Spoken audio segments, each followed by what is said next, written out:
I'm Dominic. Thanks for watching Dominic's Woodworks. And today I got another fantasy piece for you. Today I'm making a sword.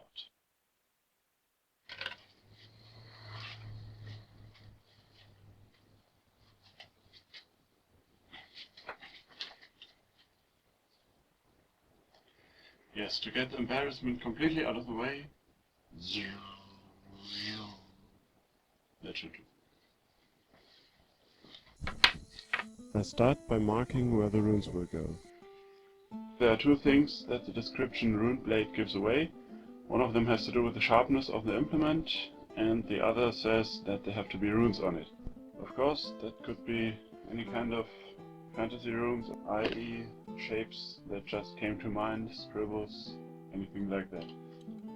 Our scripts don't look like that. We have a finite number of letters, and if you have too many non-repeating characters, it looks just as artificial as if you have 3 or 4. So my idea was to take the Latin alphabet and disfigure it somehow, to create a rune for every letter, not by being completely inventive, but to just change the appearance slightly. I want to show you how I did that, and I did a search on the internet for movie quotes, and I found a quote from Lord of the Rings, actually a quote from Gollum. "Cold be heart and hand and bone, cold be travelers far from home." I thought that would be a nice inscription, so here's what I did. This shape is supposed to be a C, which looks like a C. That is an O, which goes around a similar shape, just inverted. That's an L, straightforward. A D, and outward, bent but inward. The B, E, basic shapes are still there. Well, you get the point. I wrote it out on this piece of paper, did some rough measurements to make sure that it would fit. I'll take this blank, and use a pencil to inscribe these runes from the paper onto here. I try not to get too close to the line so the runes won't actually touch. Here I have my router with a V-groove bit. I got a lot of comments saying that I had mad skills with the freehand routing, and quite frankly I don't think that's the case. It's just one of the things you have to be crazy enough to try, only to realize that it's not so crazy at all. Personally, if I were to do this with a rotary tool or something, I wouldn't expect a good result. The rotary tool is pretty light. It's easy to hold, yes, but doesn't give you a lot of control. Whereas the router, if I put it here, it stays here, it doesn't budge. In addition to that, I have seen a video by the Wood Whisperer, Mark Spagnolo, and he did an inlay with a small data bit, and he put it in position, clamped it shut, and he held it on the base plate. What I'm carving are, runes that are supposed to be, in the concept of the piece, hand carved into the steel.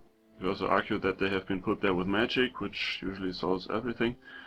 So if I don't get the lines completely straight, nobody will care, and if I do it right, people will think that's intentional. Here I did a few test runs. If I ever take the bit back up, I can use these to realign it.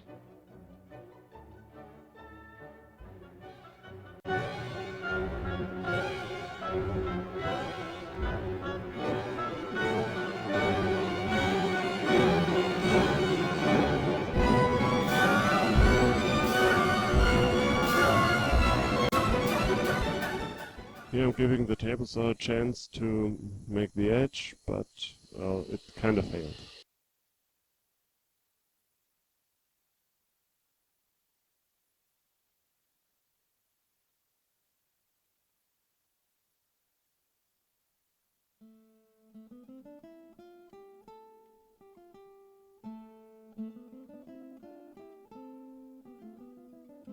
After shaping the edge with a drum sander to a slightly sloping cross-section, I start making divots by rolling it vertically over the drum. This is meant to give the plate a serrated look.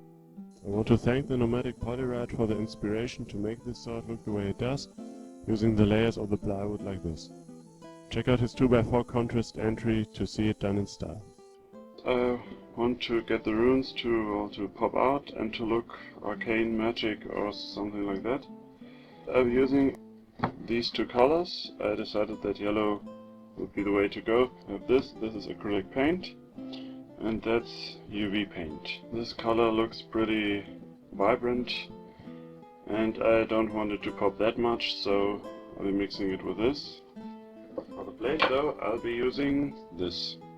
This is steel wool in vinegar, and I used this test piece. This is dipped once and twice, and I think there's 4 and 5 in there somewhere. Not really what I was hoping for, but I read about this trick on Instructables, and this is black tea. It contains tannins, the stuff that gets colored by the rust liquid, and I dipped the other end of this piece into the black tea once, let it dry, and then I dipped it into rust liquid, and look at this. That's what I'm aiming for. I cut out the blade guards using my bandsaw, and the template I'm using is something I threw together in Inkscape really quick. Round over the edges with a round over bit raise to make a recess. To hook up the material here, I considered freehand routing, but I don't think I could make a very good holder for that. I also considered the table saw, putting it in the sled and going over like this. But you probably know that I don't like my table saw. So we're back to my router sled.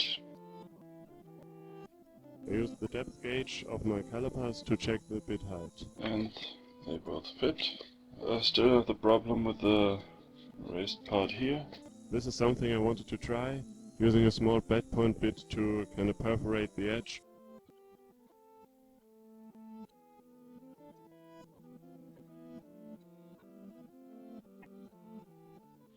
I'm actually thinking that plain linseed oil might not look that bad. After a quick sanding of the blade, I brush on the black tea generously. Once the paint has dried, I give it another quick sanding and apply the rust solution even more generously. You can see the color change already. I want to do something with the leather. Here's what I came up with. Not the most natural stuff. I thought about just gluing it up, but that'll leave a ugly glue line like this. Yes, the setup is haphazard, but it proves yet another use for the router sled. That's what I call making progress. Going from useless and potentially dangerous way of doing things to a less dangerous and less useless way of doing things. I use a skewer to shim the leather in place, then I glue it around the hilt using leather glue. For the last piece, I use the skewer again and the downward movement of it to pull it taut. After removing the skewer, I cut the leather at the bottom of the groove and glue the skewer back in place.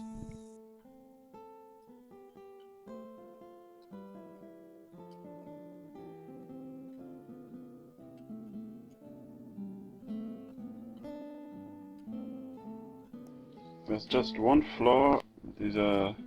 These lines here where I used the marking gauge. I should have sanded them away completely. I thought I had, but I didn't. I glue the blade guard to the sword body in 2 steps to cut down on the variables I need to keep in mind. So the hilt looks pretty neat, doesn't it? Except for there. I completely misjudged the length of the leather necessary.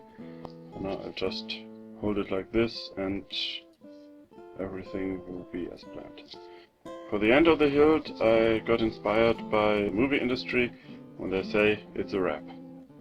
I'll put some pictures on my blog, some better pictures that hopefully capture what I perceive as beauty of this piece. There's one last thing to try.